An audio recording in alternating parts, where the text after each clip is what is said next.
Much indeed, Russell. You'll have heard the applause, which says it all. So, ladies and gentlemen, we have 20 minutes. That's all we have to explore these issues, maybe raise a few points. So we might take a couple of questions together just to maximise responses. But our thanks to our speakers, and maybe we have a question or a point.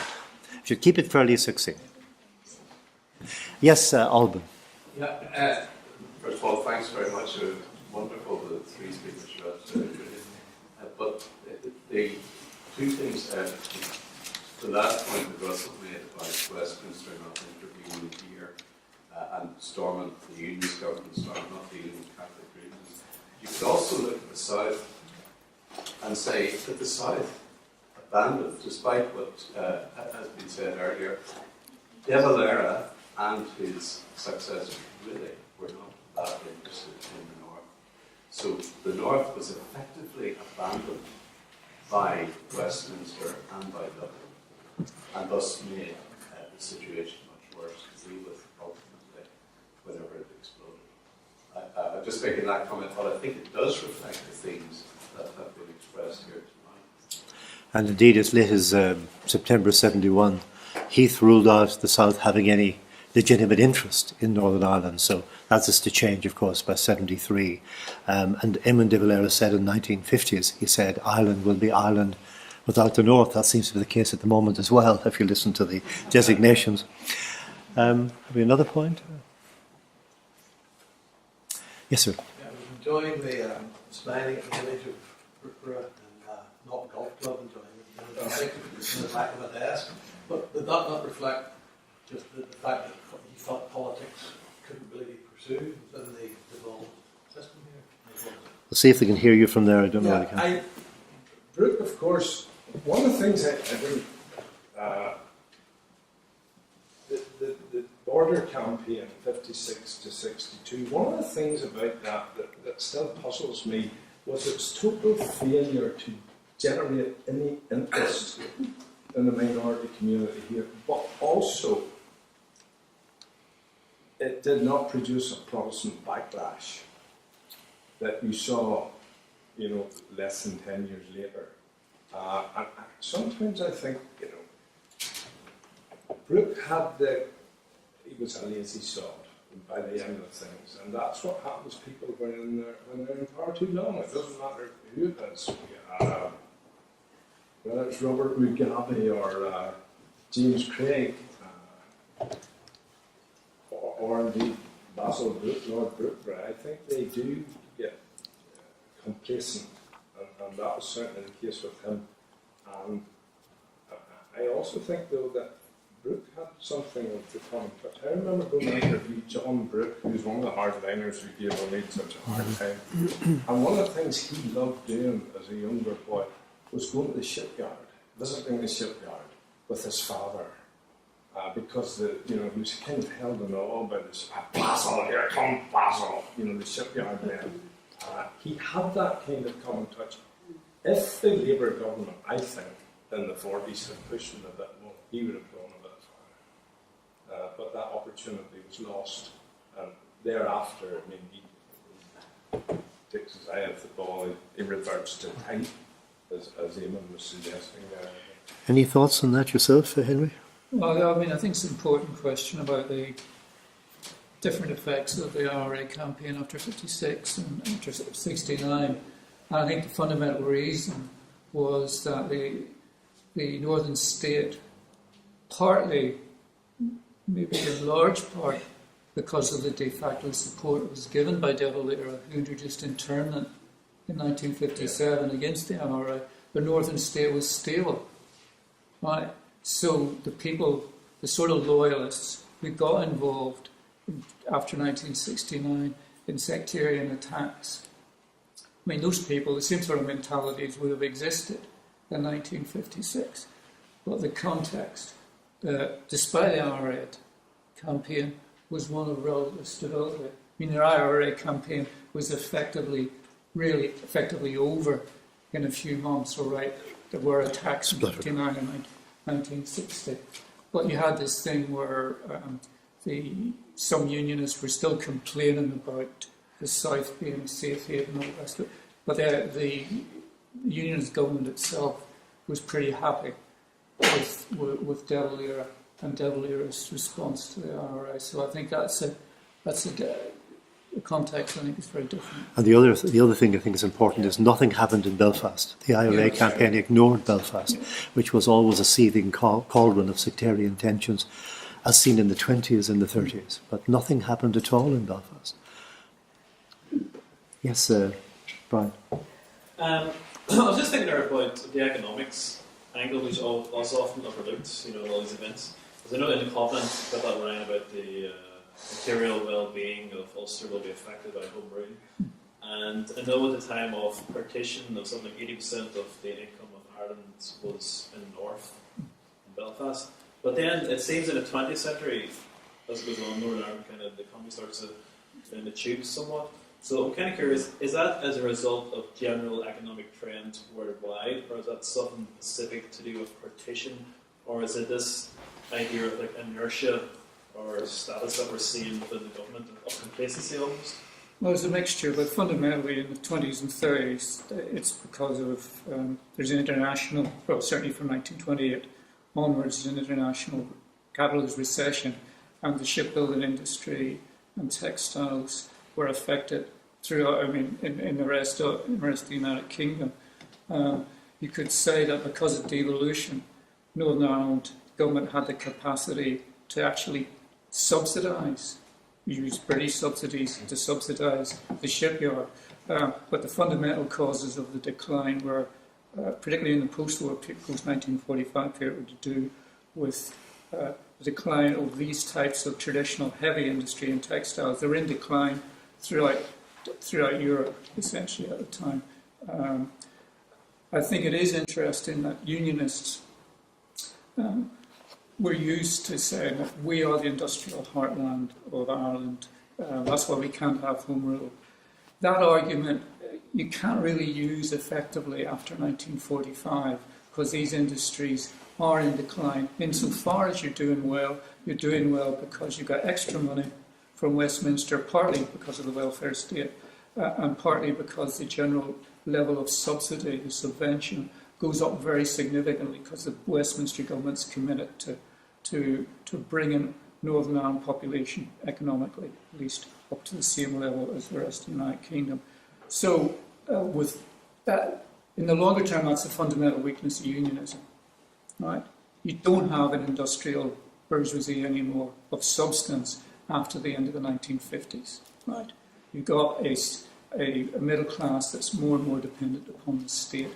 And that's one of the reasons why the response to the imposition of direct rule is politically on the unionist side quite weak. They can't do anything about it. If you compare that with what happened in 1912, 1914, or 1921. So I think the reasons Irish independence, sovereignty gave the Irish state the capacity from the 50s on to reinvigorate its economy. Right? Whether something similar would have happened in the north without the Troubles is just speculation. But Lemass made the point in 1961 and 1962, we've got sovereignty, we can go our own way, we can introduce new industries and develop in this way, open up to foreign capital. Europe basically, whatever health you've got is dependent on the British Exchequer. So I think the economic arguments in favour of partition are really fundamentally then came down to the welfare state, as Eamon says. That's what the southern state didn't have in 1960. And it's still, basically, if you're looking at the case for the union today, you've got to talk about things like the cost of healthcare in the south. I mean, that's fundamentally, that's the big, substantial case for partition, which, in a sense, the degree to which it's weakened over the last 30 years. Yes, sir.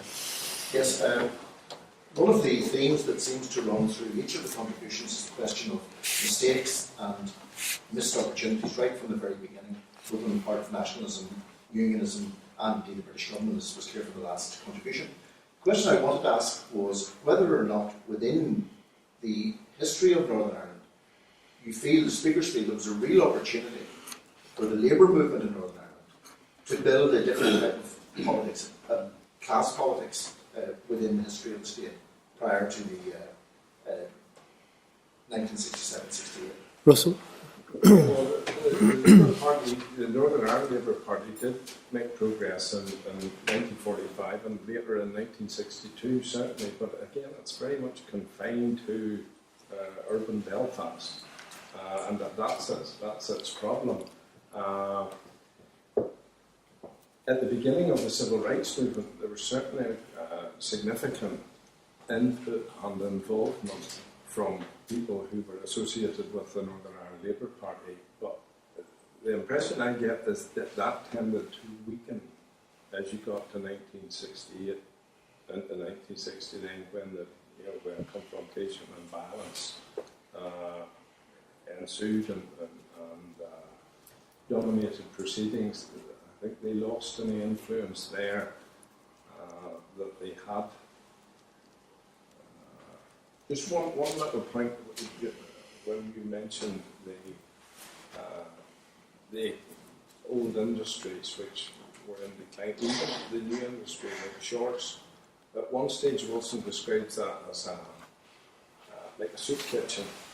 Yes, You know, in the 70s, that's right. yeah, and because the demand for money is he's so exasperated. The one thing that Northern Ireland politicians were always very good at was going over to Westminster with I mean, it's interesting after the war that on the nationalist side, the old Nationalist Party was wiped out in Belfast in 1945, having maintained a certain control of the falls and based on the pubocracy, the pub families who had the wealth in pre-1947 Act Belfast. But you have Irish Labour, you have Republican Labour, but the Northern Ireland Labour Party in 1949 declared in favour of the Constitution and the Union. And that's a critical thing because in nationalist areas, it's seen very much now as a pro-union party. Whereas you have this new Republican Labour Party by the late 50s of Harry Diamond and Jerry Fitt as well. So even Labour is divided. And in 1920, I think Henry has written about this, but Labour was the largest group in Belfast City Council, but even that was internally divided, wasn't it? Yeah, I mean, I think that these divisions on the national question, constitutional question, is always a major problem. But I think in the post-war period, there is a really, certainly, if you look at the minutes of the Unionist Council and the leadership of the unions, they were worried after the war about the loss of support, working class Protestant support to some variety or other, mainly a Northern Ireland Labour Party, because there was increasing disillusion amongst the Protestant working class in the broader Belfast area with unionism. So I think there is a potential there for change. Now, it's partly to do with the structure of the state, the structure of elections. If there'd been PR, that's the reason why unionists got rid of PR for stormont elections in particular, to basically eliminate the threat of independent unionism and Labour in the 1920s. If you had PR in Belfast in 1962, in the Belfast constituencies with Stormont, Labour candidates got almost as much support as the Unionist Party. Right? But because of it's a first past the post system, that vote is spread out and you only get 4 MPs. Right? So there's no doubt about it, there is a substantial section of the working class Protestant and Catholic after the Second World War that's looking for a different sort of politics. There's absolutely no doubt about that. So even though the electoral system, the parliamentary system is structured in such a way as to suppress that presence. Right? So I think, just going by the vote, you can say, I think Brendan O'Leary said, it doesn't really matter. The class thing's not important. That is not true. Yeah, it was a big issue. Greg Evans said in 1929 that he wasn't really trying to wipe out the nationalists by abolishing PR. It was deviationists in Labour he was trying to stop undermining unionist majority rule, Sorry, Mark. Yeah, if after the Second World War, the unionists had reformed the councils and reformed the system of housing allocation, would things have been different? And would Brooke have had the clout within the Unionist Party to carry that through? Well, there's no doubt I think things would be different, but I mean there was, in a sense, to take up the point that Russell made about Brookborough, just don't let it. It's easy, and in some ways he deserves to be stereotyped, but somebody avoids the stereotype, and it's just a guy of the 1933 speech. After the war, as Russell said, Brookborough and the sort of more liberal elements in the regime, what they wanted to do was put a control on those who said, we don't want the welfare state because it'll benefit Catholics as well as Protestants. We don't want the housing trust because it'll give houses to Catholics on the same basis as Protestants.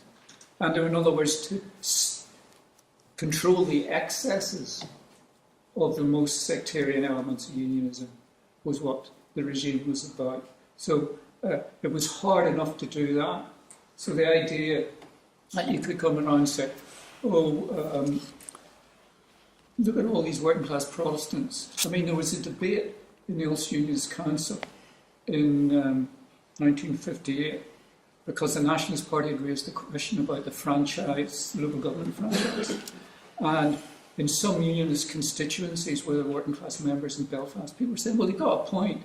I don't have a vote because, I'm not a ratepayer. There's no ratepayer. We don't have votes. Why shouldn't we have the vote? And that's when Faulkner's wheeled out to say, on abstract terms, this is unfair and unjust. But you've got to remember Derry, Fermanagh and Tyrone. So basically, put up with it. Suck it up, essentially, because the alternative is giving over the west of Northern Ireland to nationalists. So that, you see what I'm saying? I mean, if they could have done it, of course, we wouldn't have had 30 years of mayhem. But, I mean, structurally, they weren't going to do it. They couldn't do it. Those who saw the need for change, Brian McGuinness, great person in terms of unionism, liberal, morally decent person, but really politically insignificant. Unfortunately. Sorry, David. And coming on from that, I mean, what was the consequences for west of the Ban of that structural inability to make any movement in order to keep it in terms of people's lives, both Catholic and Protestant? I mean, in terms of the fact, Eamon has sort of set out the details of what it meant in terms of access to housing and jobs in local administrations. And there's also the issue of employment, bringing in new firms and stuff like that. And there was problems with that because the thing I did in Derry as part of this series pointed out that unions in Derry were agitating against something like the attraction of DuPont to Derry because, as one put, the only people who are employed in Derry are Catholics. So who's going to take these jobs? Actually, no, I mean, to make the point about Brookborough, Brookborough basically said, we can't turn away a firm like DuPont. This is just... His diaries express a shock. This is just madness. Yeah, but there were people in Derry, the leadership of the Unionist Party in Derry, who thought like that, who basically said we'd rather not have development if it's good as it's, upset the apple cart. And this is the late 50s, and of course, Brookborough then, they compromised. A leading unionist was allowed to become the personnel manager of DuPont at that time. But some people were actually urging disinvestment because it would encourage the nationalists to remain and have large families and so on in the city. But housing, I think you're hinting at, Deirdre, was the burning issue. The issue of housing, because I think you brought out, Henry, and I heard you say this publicly, that the housing trust after 1945 was rebuffed in many areas by unionist councils to stop them building houses for Catholics. Yeah, I mean, there are real problems of resistance of local unions. There's the Ulster Unionist Council, because of all the complaints coming from West of the Ban, set up a housing committee to overlook the whole thing, and basically the housing committee was to ensure, well, we've got to put up with a housing trust, let's make sure that they give houses to Protestants as well as Catholics. So that was the sort of constraints. It didn't stop the housing trust operating in, for instance, building houses somewhere like Enniskillen and that, but it did put constraints on where you could set up. There's been no real study of the cost of that in terms of what housing potential was lost. But certainly, the Housing Trust found it much easier to work east of the Bann, Greater Belfast here than it did. And two other facts: the housing trust after 45 was partly subvented by the Unionist government, but its rents were pretty high, so that if you were very poor, Catholic or Protestant, you couldn't afford probably a housing trust house. They built houses in Derry, but in the South Ward, at the behest of the council, where nationalists were crammed. And most of the housing, 2/3 of the housing, was still built by the local councils. And in many of these instances, they were allocated on a sectarian basis, as Cameron said, so as not to disturb the status quo. That's what the whole thing was about. So Eamon McCann is probably right, undoubtedly right, when he says that housing was the burning issue. And if you talk to him, you talk to Ivan Cooper, who was radicalised by meeting people in the Brandywell supporting Derry City, who brought them back to shocking houses and then told them stories of how their mothers and grandmothers had knelt before the mayor, weeping for houses and got nowhere. That housing issue was boiling by the late 60s. And Stormont was not getting involved in it, allowing it to continue. Faulkner was defending the status quo because of Derry, Fermanagh and Tyrone. And no sense of Churchill's dreary steeples at all. But at the beginning too, Billy Grant, the Minister for Housing and Local Government, had to, dig in to get the Cabinet to agree to the Housing Trust, the whole idea of it. He was a working class unionist, of course, but he's the man, who set up the Mater Hospital for a fall, although he was very radical and constructive on housing. Have we a final question anybody wants to raise, or any points? It have to be a short answer. I've heard some of the speakers talk about, as we went through history, in different parts of history, that big opportunities were missed to do really good things and push forward. If we were sitting in 50 years' time now, in this room, and there are 3 experts at the front of the room, That'll be us. Will they look upon the current political vacuum as another opportunity missed? The current vacuum. Russell, we'll just take people in turn. Very brief now. Well, it will be brief. Not that you're long-winded, it's just for Well, I am. Karen Bradley got a lot of heat today because she's doing things and obviously not putting in place the structures to bring about bring the two sides together, as it were. Will that happen soon? I think it will. I think it will. But it's up to the two parties, or one of them, and it's the DUP, need to take the initiative and get the thing going. Henry? And I think a change of leadership there will enable that to happen. Henry? It's not what most people think, but I think that's what's going to happen. Well, lost opportunities. I think a fundamental lost opportunity of the last 3 or 4 years is, well, not lost up, but the thing that's happened there is put things here on the island, Northern Ireland, everywhere backwards is Brexit. Is a vote for Brexit. It's absolutely no doubt, that you don't have to go along with, I don't, with most of what Finn O'Toole writes about it. I think that's over-egged, and I got criticism of the way Varadkar has handled it, but fundamentally Brexit, if you look at it from the point of view from the Irish state, was a direct blow, strategic, economic blow. So if there's been, as I think there has been, a big surge of wrap the green jersey, green flag around, it was predictable. And those are us who basically said, if you're interested in preserving the union, you're unionist, you shouldn't vote for Brexit. It would be, not that I mean that you've got to have a border poll the next 4 years, you've got to get united. I don't think that's going to happen. But there's no doubt about it, the effect it has made the restoration, until it's resolved, if it is resolved, you're not going to get any possibility of the return of devolution here. If it was resolved in a way, some fudge around May's deal, which is probably the only thing, apart from a hard Brexit, you're going to get, then I think you're going to get devolution back. And I think you had devolution back relatively quickly, actually. But I think Brexit was the cat amongst the pigeons sort of thing.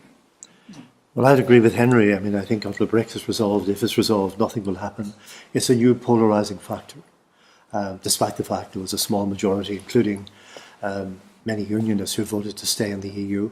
And I think it's the old story. We used to say that every time the British tried to solve the Irish question, the Irish changed the question. This time, the British had changed the question.